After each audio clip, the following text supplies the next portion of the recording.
Territoire 2020, le futur des associations sur Sensation Normandie.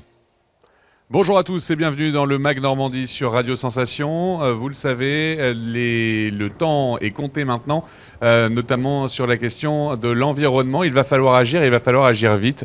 L'ONU nous a mis en garde en 2015 en éditant l'agenda 2030, 17 thématiques qu'il va falloir aborder et auxquelles il va falloir trouver des solutions si on veut tout simplement continuer à vivre sur cette planète. J'ai un peu l'impression que c'est le message que nous a transmis l'Organisation des Nations Unies. Est-ce que ce message aujourd'hui est compris? Est-ce qu'il est même tout simplement connu? C'est la question que nous allons nous poser puisque cet agenda 2030 a le mérite d'exister, mais ce qu'il est connu de tous, c'est notamment des trois piliers qui vont devoir probablement s'associer pour tenter de répondre à ces différentes thématiques. Je pense aux collectivités territoriales, aux entreprises, mais aussi aux associations. Les associations, elles sont avec nous aujourd'hui.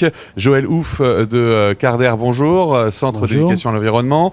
Johanna Chopin de l'association Chêne, bonjour. Bonjour. Et Philippe Tillet d'Association et Territoire Normandie. Bonjour. Alors la première question que j'ai envie de vous poser, c'est justement, est-ce que cet agenda 2030, vous le connaissez? Est-ce qu'à votre avis, il est connu de tous? Alors, connu de tous, sûrement non, et même certainement non. En fait, l'agenda 2030 et surtout les 17 objectifs de développement durable est connu dans le milieu du développement durable, dans le milieu de la RSE, surtout en entreprise, la responsabilité sociétale.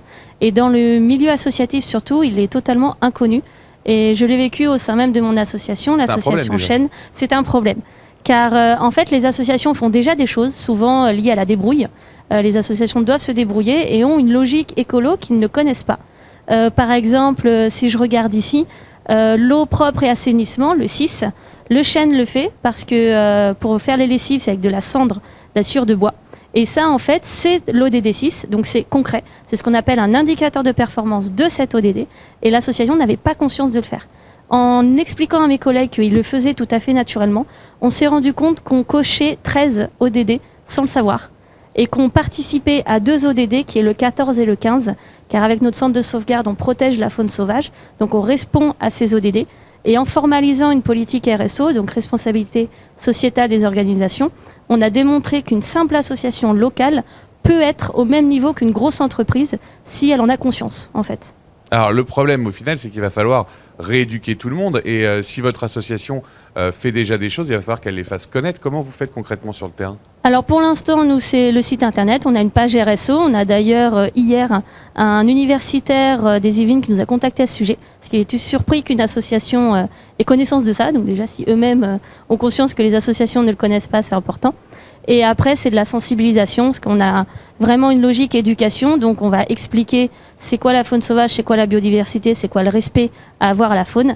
Et à côté de ça, surtout face à un public adulte, on va expliquer que n'importe qui, au quotidien, on peut faire quelque chose. Et c'est ça qui est important, en fait.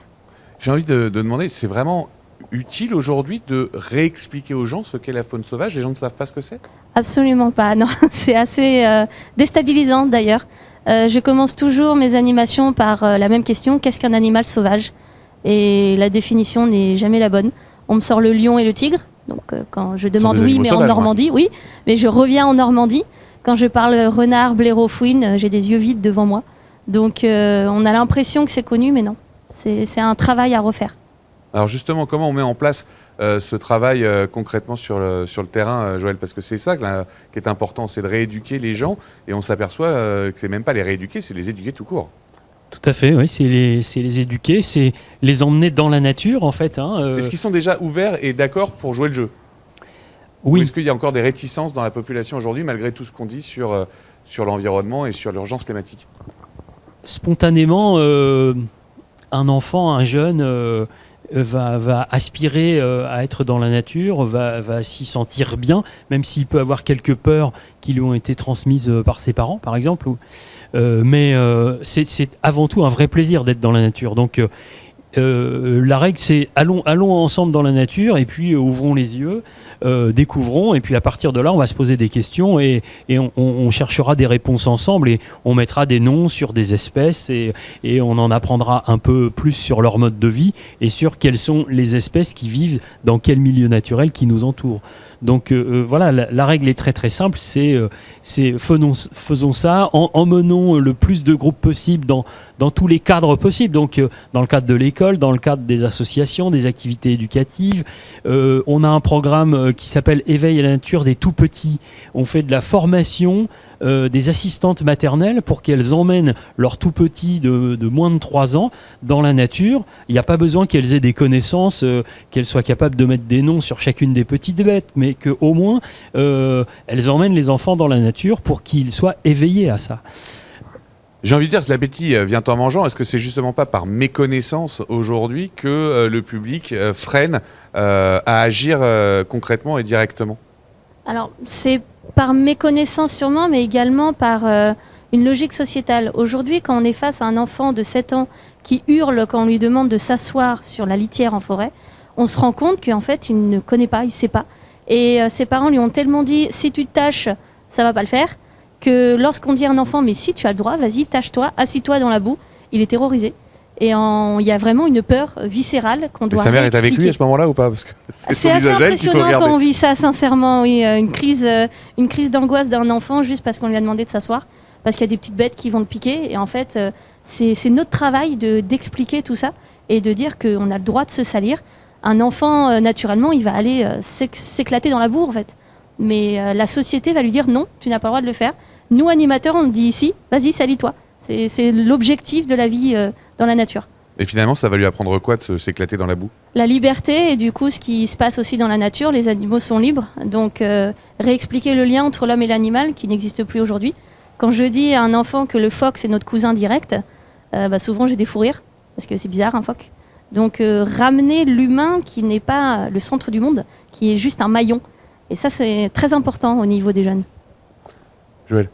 Oui, on se donne une mission récemment, après avoir constaté cette rupture qu'il y a entre les hommes, nos concitoyens, et le milieu naturel. C'est qu'on dit qu'il faut se reconnecter à la nature. Et c'est probablement ce manque de connexion à la nature qui est en grande part l'explication du fait qu'on laisse notre environnement se dégrader puisqu'on ne le connaît pas. On n'a pas conscience de toute cette chute de biodiversité. On parle quand même d'une 6e extinction de la biodiversité et on en a à peine conscience parce qu'on ne connaissait pas son existence. On commence à mesurer ça en se disant « Ah tiens, oui, c'est vrai, quand on fait une longue route sur nos pare-brises, ils sont plus tellement sales maintenant, alors qu'il y a quelques décennies, on était obligé de s'arrêter fréquemment pour nettoyer le pare-brise tellement il y avait d'insectes. » Eh bien, voilà, c'est cette rupture-là de la connaissance de notre cadre de vie et de la vie sauvage qui est autour de nous qu'il faut rétablir. On a parlé de ce problème-là aussi, notamment avec les abeilles. On en a beaucoup parlé ces dernières années. Là, les gens ont peut-être commencé à prendre conscience. C'est vraiment, il faut que ce soit matraqué, il faut que le message vienne de tous les côtés, finalement. Oui, en effet.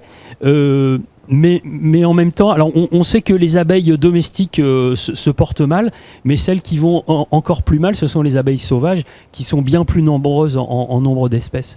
Et donc, il faut aussi qu'on montre que mettre des ruches, c'est bien, ça permet de se sensibiliser à cette vie des insectes, mais en même temps, il faut agir pour avoir des milieux naturels qui soient favorables à toutes les abeilles sauvages. Tu vois ? Aujourd'hui aussi, la communication est très importante. Il y a encore 10 ans, on était dans une communication des ONG culpabilisante. Et le grand public l'a très mal vécu, l'a très mal pris. Aujourd'hui, on a tous du mal à vivre, on a tous besoin d'argent à la fin du mois. On n'a pas envie d'avoir un spot publicitaire d'une grosse ONG disant « les animaux meurent, c'est à cause de vous ». Aujourd'hui, on est sur une communication positive, optimiste. On invite les gens à faire quelque chose. Et ça, c'est important. Mais quand on voit la génération là, des 40-50 ans, ils ont connu cette communication culpabilisante et ils ont une non-volonté, avec notamment, on nous traite d'écolos, de bobos, de hippies, mais c'est parce qu'il y a vraiment eu un lien négatif par rapport à tout ça. Et aujourd'hui, on est en train de recréer avec notamment les plus jeunes. On voit la jeune génération, la vingtaine, qui est dans l'optimisme, on va faire quelque chose. On ne peut pas tout faire, on ne peut pas être parfait. Même si on est un écolo pur, on n'est pas parfait. Mais on va faire en sorte de faire quelque chose. Et c'est ce discours qu'il faut avoir aujourd'hui. On va inverser le côté enseignant, justement. Ce sont les enfants qui vont rééduquer les parents. Merci d'avoir participé à ce magazine. C'est la fin de cette édition. On vous remercie de l'avoir suivi. Vous pouvez retrouver ce mag sur notre site internet www.radiosensation.fr. Quoi qu'il en soit, le mot d'ordre, c'est bougez-vous.